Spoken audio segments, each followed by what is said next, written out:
there, Jenny Carlson, the Body Image Builder, going live, Facebook, January 2nd, 2016.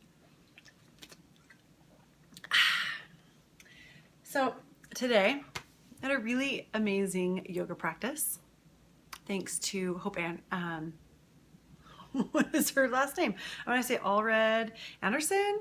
Oh, Facebook with the maiden names throws me off sometimes. But with Hope at Root to Rise. And we had this beautiful mantra that she had us doing, and I can't even tell you what it is. But it was awesome. It was an awesome mantra. And we talked a lot about the light and the darkness, about the yin and the yang, the fire, the water. And it really got me thinking kind of about how to have the balance between the two. And in the past, I used to think of balance as a trade of this for that. I would do a little bit of work, and then I'd do a little bit of play. I'd do a little bit of, the hard stuff, and then a little bit of the easy stuff. And today my mind was opened up a little bit more to the, how can I have the easy inside of the hard? How can I experience that strength and the softness at the same time?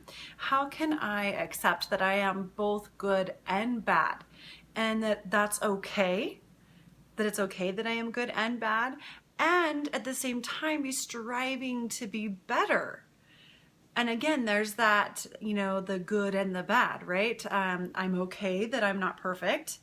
And if I just am complacent and stay, okay, well, I'm fine, then that's one thing. But if I can also at the same time accept that this is who I am and try to strive for more, there's that balance there. There's that I accept who I am and I'm moving forward. There's the yin, the softness, the acceptance, the compassion, the loving, and the yang, the moving forward and striving. And that to me is kind of what balance is starting to become to me, as what I'm being aware of as balance.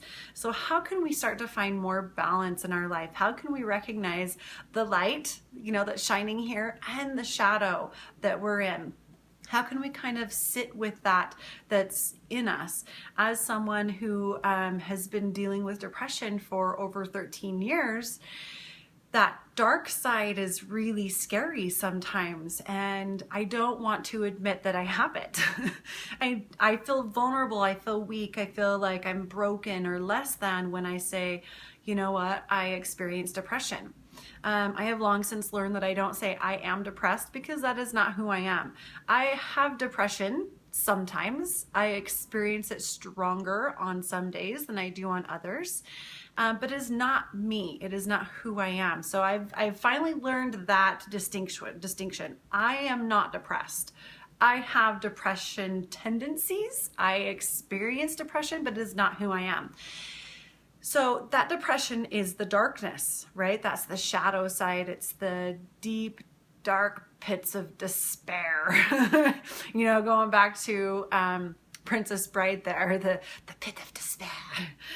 And I hate that side, and I want it to go away with the vengeance. And sometimes I find myself fighting it, and I'm battling the depression, and it's like taking a bat into a dark room and trying to beat out the darkness.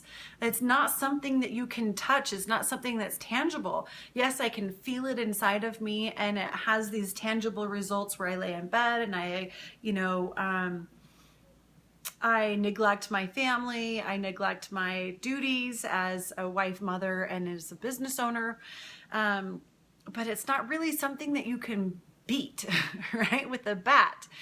However, if I can just allow myself to sit with it and go, wow, I am really experiencing depression right now. I'm really in the dark.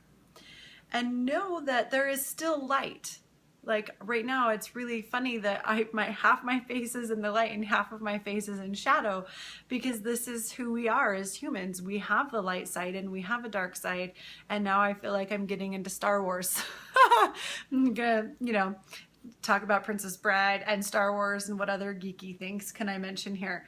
But even in the depression, even when I'm in my shadow side, when I'm in the depths of despair, when I'm in that darkness, there is still that light there. I still am who I am. I'm still in essence Jenny, whoever that is. That's my spirit, that's my energy, my aura. And that is still there. It is just hiding, maybe. It's in the shadow with me. It's still part of me. And remembering that I am not the depression, that I am not somehow broken because of that, is the light. And if you take a moment to look at that and go, where is the lightness in the dark? And where is the dark in the lightness? We can't all be light. We can't always be inhaling. We can't always do it. We have to exhale. So we have to have that yin and that yang. We have to have the in and the out, the give and the receive, that the sun and moon. And I talked about this earlier. If you want to scroll down and see when I talk about the solstice and the full moon, I mean, that was the epitome of sun energy and moon energy, you know, the fire and the water, and bringing those two together to this balance. So this thought process has really been happening in my mind for a couple of weeks now that I've been focusing on it. So recognizing that there is a light in the darkness, and that there is darkness in the light, and it is who we are, that is part of us, and being okay with it. Like I was talking about earlier, being okay that we're not perfect, that we're not always light, and being okay that we have a little bit of darkness and still striving to move forward. So finding that balance for you. And this is more of a, I don't really have a tool for you here. It's more of a inquiry. You're inquiring in your mind. What does that mean to you? What does it look like to you? What is your darkness? What is your shadow side? What is there? And can you go there? And can you take some light with you as you go in there? And what is your light side? And where is the darkness in the light? And discovering for yourself what that balance is. Can I be okay with this darkness? Can I be okay with the light? Can I be okay that I am both? That I have both? That I experience both? And just inquiring within. I will ask Hope what the mantra is because I can see it in my mind. And like one of the words is Gayama. Anyway, it was beautiful. So I'll post that below, and just ask yourself these questions and see what comes up for you. I hope you're having a fabulous day and a happy 4th of July. Namaste.